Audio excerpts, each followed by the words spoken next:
한국인들은 외국어 공부하는 것을 정말 싫어합니다. 하나 이상의 언어를 배우는 것은 시간 낭비이고 쓸데없는 짓이라고 생각하죠. 그래서 자동 번역의 미래에 많은 기대를 걸고 있는 것 같습니다. 영어뿐만 아니라 중국어든 일본어든 프랑스어든 심지어 미국 원주민 나바호족의 언어까지 귀에 리시버 하나만 꽂은 채 상대방이 외국어로 말하면 한국어로 자동 번역돼서 내 귀에 들리고, 내가 한국어로 말하면 상대방의 귀에 그 나라 언어로 자동적으로 번역되어 들리는 시대. 많은 한국인들은 그런 시대를 꿈꾸고 있습니다. 저희가 꿈꿔온 세상이 있지 않습니까? 더 이상 영어 공부 안 해도 되는, 외국어 공부 안 해도 되는 그런 세상이 오면 좋겠다. 외국 사람이 말하면 바로 통역해서 나한테 들리고, 내가 말하면 또 바로 통역해서 외국인들한테 가고, 이런 세상 꿈꿔왔지 않습니까? 실시간 자동 번역의 미래를 긍정하시는 분들은 인공지능이 자기 학습을 통해서 언어를 배우는 딥러닝 기술에 큰 기대를 걸고 있습니다. 현재까지는 자동 번역의 결과물이 완벽하진 않지만 딥러닝 기술을 통해 아주 가까운 미래에 99% 수준의 완벽한 자동 번역이 가능해지리라는 것입니다. 그래서 이런 분들은 저처럼 영어를 가르치는 사람들을 굉장히 불쌍하게 생각합니다. 아주 가까운 미래에 저를 비롯한 모든 외국어를 가르치는 선생님들이 일자리를 잃어버리게 될 거라는 것이죠. 그런데 만약 모든 언어가 1대1로 대응되는 완전히 똑같은 문법과 어휘를 가지고 있다면 실시간 자동 번역이 가능할지도 모릅니다.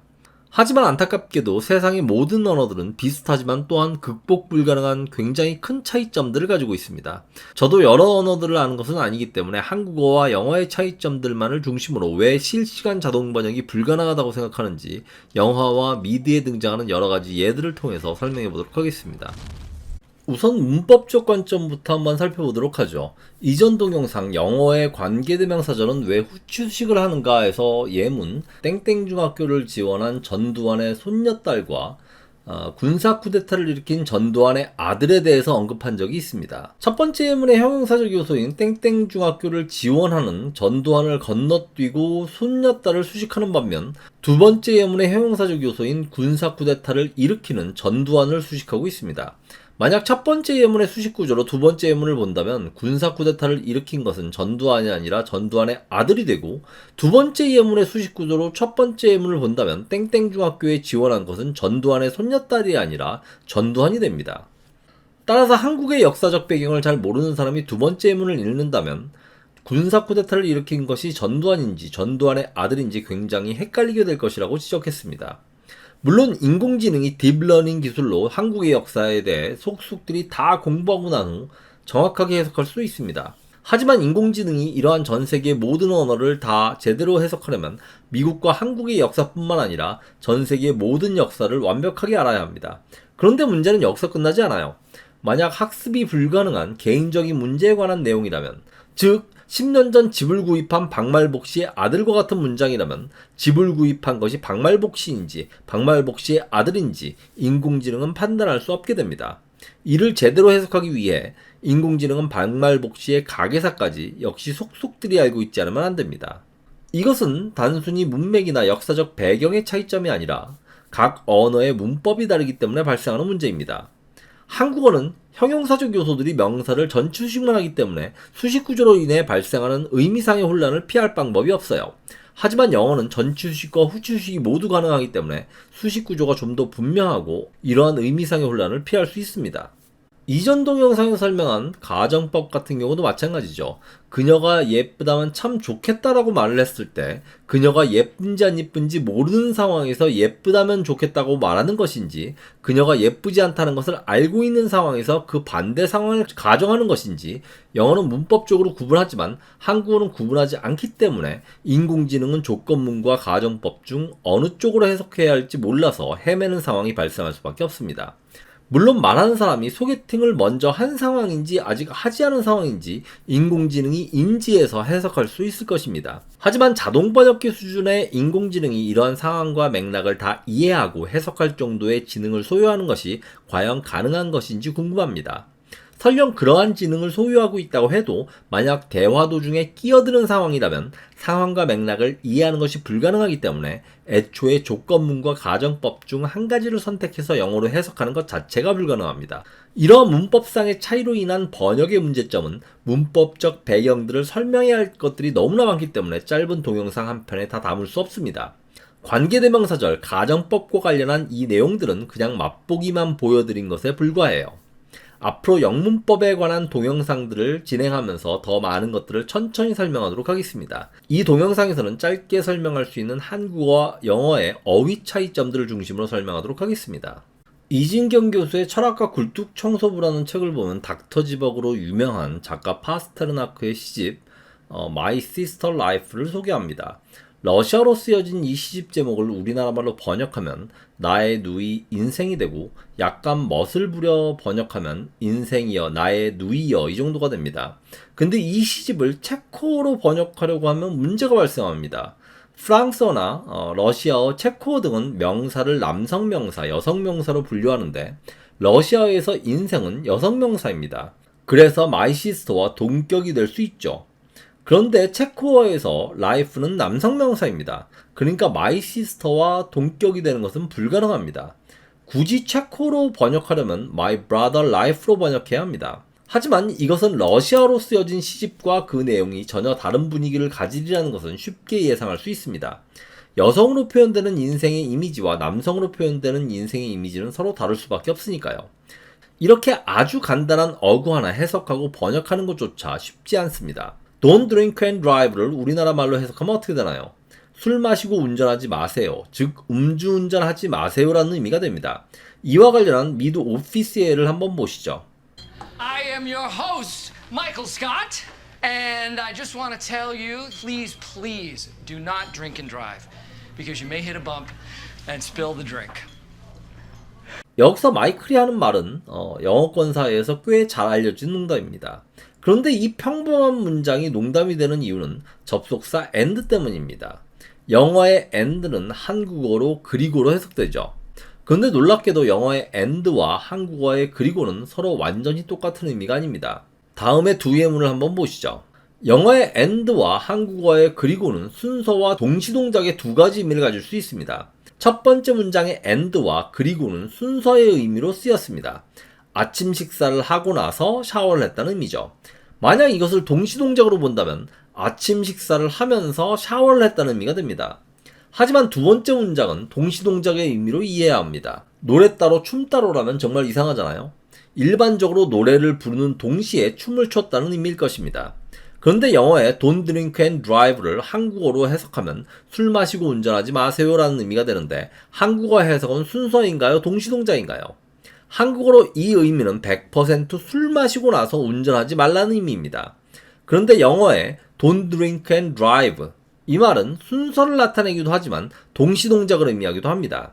그래서 You may hit a bump and spill the drink. 술 마시면서 운전하다가 과속방지턱에 부딪히면 술을 엎지르게 될 거야. 이 말이 영어로는 농담이 될 수 있는 것입니다.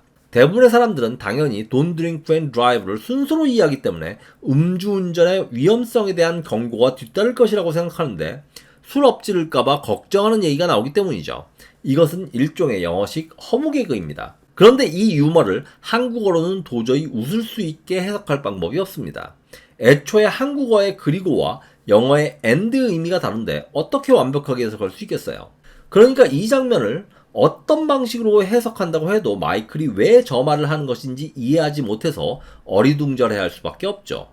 미드 빅뱅 이론의 또 다른 예를 한번 살펴보겠습니다. Walnut? No, thank you. I'm allergic. My partner used to have that. He's dead now. From nuts? No, his wife shot him. But she was nuts. 너츠는 땅콩과 같은 견과류를 의미하는 명사인데 미친, 정신나간이란 의미도 있습니다. 하지만 한국어의 땅콩에 미친, 정신나간이란 의미는 없습니다. 제가 이 장면을 보면서 정말 재밌다고 생각했던 이유는 빅뱅 이론 첫 번째 시즌에 하워드가 견과류 알러지가 있다는 사실이 나와요. 그래서 이 첫 번째 시즌의 장면을 보면서 너츠의 미친, 정신나간이라는 의미도 있기 때문에 언젠가 한번 이와 관련한 에피소드가 나오지 않을까 생각했었는데 시즌5에서 바로 이 장면이 나와서 굉장히 신기했던 기억이 있습니다. 어쨌든 너츠와 관련한 이 재밌는 장면을 한국어로 완벽하게 해석할 방법은 없습니다. 한국어의 땅콩, 견과류에는 미친, 정신나간이란 의미가 없기 때문입니다. 버지니아 울프가 지적했듯이 유머는 외국어로 옮겨지면 망하는 재능 중에 으뜸 가는 것입니다. 아무리 재미있는 유머라고 할지라도 번역을 하면 재미가 없고 원문을 남기고 설명을 넣으면 그것은 또 그것대로 설명충이 되어버립니다. 여러분들 모두 귀에 리시버 하나 꽂고 아메리카노 한잔 하면서 외국인들과 농담 따먹기 하고 싶잖아요. 외국인 미녀에게 나의 유머 감각을 과시하고 싶잖아요. 한국식 아재 개그도 한번 해보고 싶잖아요. 그런데 아마 안 될 겁니다. 우리가 외국어를 공부하고 한국어와 외국어가 의미상 여러 가지 차이가 있다는 사실을 알고 있으면 이렇게 번역하기 힘든 얘기는 될 수 있는 대로 하지 않으면서 이런 실수도 하지 않게 될 거예요. 그런데 이제 자동 번역기가 나오면 외국어 공부로부터 완전 해방이라면서요. 아예 알파벳도 공부 안 하게 되지 않을까요? 외국어 공부를 아예 포기해버려서 한국어와 영어 사이에 의미 차이가 있다는 사실 자체를 인지하지 못하기 때문에 자국어 농담을 왜 외국인이 이해하지 못하는지 서로 어리둥절해하고 답답해하는 상황이 분명히 발생하게 될 것입니다. 김미어 핸드라는 말은 직역하면 나에게 손을 하나 줘라는 의미지만 의역하면 나를 도와줘라는 의미가 됩니다. Veronica, give me a hand.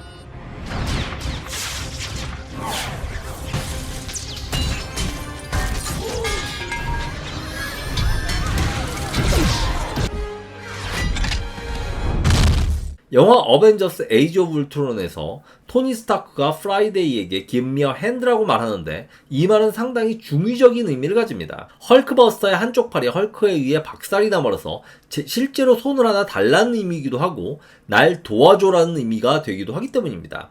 하지만 한국어로 나에게 손을 하나 줘라고 번역하면 도와달라는 의미가 정확하게 전달되지 않고 나를 도와줘라고 번역하면 원문에 있는 중의적 의미가 사라져버리게 됩니다.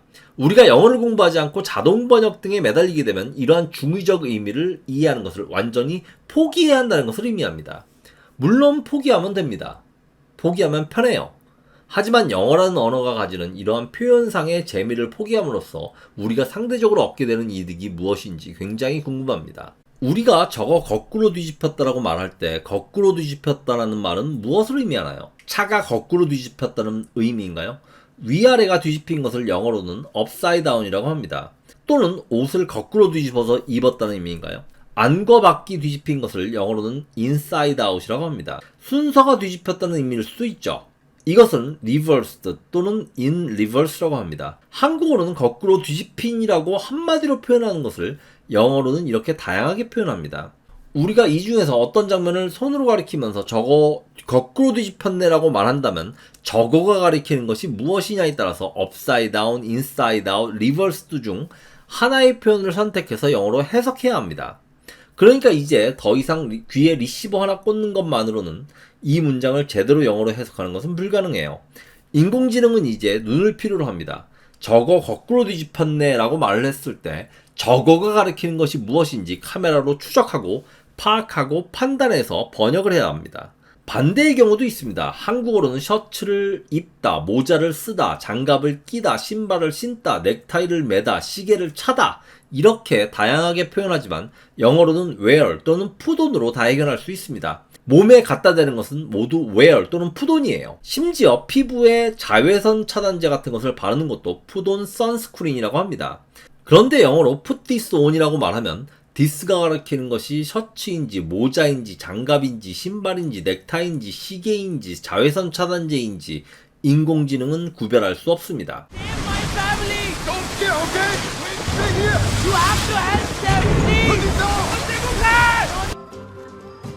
Put this on. Put this on. Hey, I'm sorry about that. I'm sorry about that. here, put these on. Don't cry in front of the Mexicans. You do me a personal favor? Put this on. put this on은 이거 입어, 이거 써, 이거 신어, 이거 차, 이거 껴, 이거 발라, 이거 뿌려 어느 쪽으로든 해석될 수 있습니다. 이걸 구분하려면 인공지능은 역시 눈을 필요로 하고 this가 가리키는 것이 무엇인지 카메라로 추적하고 판단해서 번역해야 합니다. 물론 요즘 카메라 인식 기능이 대단히 뛰어나기 때문에 카메라를 통해서 볼 수 있는 모든 인물들과 사물들을 다 정확하게 인식해서 판단해서 해석할 수 있을지도 모르죠. 하지만 이러한 인식 기술들이 여전히 인간만큼 정확한 판단을 하는지는 의문이 들 때가 많습니다. 스코틀랜드 프로축구 중계에 자동으로 공만 따라다니는 인공지능 카메라가 활용됐는데요. 이 카메라가 애꿎은 심판을 슬프게 만들었네요. 자동으로 공만 쫓아다니게 설정돼 있는 건데 이 카메라가 공 말고 자꾸 다른 곳을 향합니다. 알고 보니 AI가 축구공과 심판의 대머리를 착각한 건데요. 얼마 전에도 구글이 신과 함께로 유명한 만화가인 주호민 작가를 어린아이로 인식해서 유튜브 댓글을 차단한 것이 화제가 된 적이 있습니다. 좀 더 기술이 발전하면 가까운 미래에 인공지능이 인간과 똑같은 수준으로, 아니 인간보다 더 뛰어난 지각 능력을 선보이게 될지도 모릅니다. 하지만 이제 단순히 귀에 리시버를 꽂는 수준의 번역기는 포기해야 합니다. 번역기는 이제 들을 수 있는 귀와 볼 수 있는 눈, 그리고 맛도 보고 냄새도 맡고 촉감도 느껴야 할지도 모릅니다. 제 생각에는 미래 우리들이 사용하게 될 번역기는 이런 모습이 되지 않을까 싶네요. 데리고 다니기 좀 거추장스럽지 않을까요? 어쩌면 미래의 자동 번역기는 인간과 비슷한 형태, 즉 안드로이드가 될지도 모릅니다. 미국인 이성과 데이트를 하는 것은 1대1 데이트가 아니라 더블 데이트처럼 보이게 될 것입니다. 서로 자동 번역 안드로이드를 하나씩 데리고 나와야 할 테니까요. 그리고 인간과 비슷하거나 인간보다 더 뛰어난 고차원적 사고를 할 수 있어야 합니다. 인간이 가지고 있는 주관적인 감정과 객관적인 판단력, 그리고 원래 컴퓨터가 가지고 있는 정보 저장 능력과 처리 능력, 그리고 전 세계의 모든 역사를 비롯한 각종 정보에 대한 해박한 지식까지 모두 가지게 된다면 자동 번역은 가능할지도 모릅니다. 그렇다면 단순한 번역기 역할뿐만 아니라 더 다양한 역할을 하게 되겠죠. 인공지능은 상대방이 외국어로 하는 말을 듣고 상대방 언어와 한국어의 표현이나 문법, 어휘의 차이를 설명해주고 잘 이해할 수 있게 해석해주는 친절한 참견쟁이 역할을 하게 될 가능성이 큽니다. 그냥 단순한 작고 귀여운 번역기를 원했을 뿐인데 우리에게 돌아온 것은 스카이넷 또는 울트론급의 인공지능입니다. 사실 우리가 외국어를 공부해서 쓸 수 있다는 것은 절대 단순한 문제가 아닙니다. 대단히 고차원적 사고를 할 수 있어야 가능한 일이에요. 이를 역으로 얘기하자면 우리 인간들 모두는 머릿속에 스카이넷이나 울트론급의 대단히 고차원적 사고를 할 수 있는 컴퓨터를 하나씩 다 가지고 있다는 의미가 됩니다. 그런데 이 고차원적 컴퓨터를 활용하지 않고 왜 모든 것을 자동 번역기에게 맡겨버리려고 하는 것인지는 의문입니다. 예전에 미래의 자동 번역기로 인해 외국 공부를 하게 될 필요가 없을 거라고 주장하는 분과 대화를 나눈 적이 있는데 그분이 저에게 이런 말씀을 했습니다. 딥러닝 기술을 모르니까 자동 번역이 불가능하다고 말씀하시는 거예요. 딥러닝 기술은 자기학습 능력을 말합니다. 왜 인공지능의 자기학습 능력을 무시하시나요? 그래서 제가 이렇게 대답했습니다. 저는 인공지능의 자기학습 능력을 무시하지 않습니다. 하지만 인간들 한 명 한 명 모두가 뛰어난 자기학습 능력을 가지고 있습니다. 인공지능만큼 뛰어나지 않을지는 모르지만 인간의 학습 능력은 인류를 고대로부터 현대시대의 기술적 번영으로 이끌어왔습니다. 인간의 자기학습 능력을 기계에게 떠넘기고 어떤 대단한 것을 얻을 수 있는 것인지 모르겠네요. 인간은 왜 인간의 학습 능력을 포기하려고 하는 거죠? 그리고 만약 인간과 똑같은 감정, 판단력, 스카이넷과 울트론급의 사고 능력을 갖추고 있으면서 동시에 인간에게 우호적인 인공지능이라면 우리 인간에게 이렇게 말할지도 모릅니다. 저기 내가 영어 가르쳐 줄까? 매일 단어 20-30개씩 암기하고 문법 공부하고 독해 연습하면 누구든지 영어를 잘할 수 있게 돼. 꼭 나한테 의존하지 않아도 내 힘으로 직접 할 수 있게 되는 거야. 내가 가르쳐 줄 테니까 한번 시작해보자. 저스트 잉글리쉬는 인공지능은 아니지만 여러분들이 영어를 공부하실 때 가장 도움이 되는 유튜브 채널이 되고 싶습니다. 이번 동영상이 재미있거나 유익하셨다면 잊지 말고 추천 및 구독 부탁드립니다. 시청해주셔서 감사합니다.